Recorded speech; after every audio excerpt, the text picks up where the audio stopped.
70వ స్వాతంత్ర దినోత్సవం ఈరోజు మరి స్వాతంత్రం సాధించి మన అన్ని ప్రభుత్వాలు కూడా కాంగ్రెస్ ప్రభుత్వంతో స్టార్ట్ అయ్యి, నెహ్రూ గారితో స్టార్ట్ అయ్యి, మరి ఇందిరాగాంధీ, రాహుల్ గాంధీ, అట్లాగే రాజీవ్ గాంధీ వారు కూడా మన దేశాన్ని పరిపాలించి మరి దేశం యువతను కానీ అన్ని రంగాల అభివృద్ధి చెంది మరి వారి సేవలకు గుర్తించి వారికి మన తరఫున అందరికీ ధన్యవాదాలు.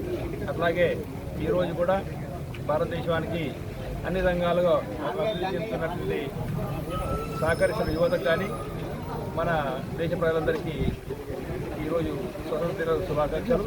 అట్లాగే మన మండల ప్రజలకు, మన నియోజకవర్గానికి, జిల్లాల వారిగా ప్రత్యేకించి మన రైతాంగానికి కూడా ఈ ఇండిపెండెన్స్ డే శుభాకాంక్షలు.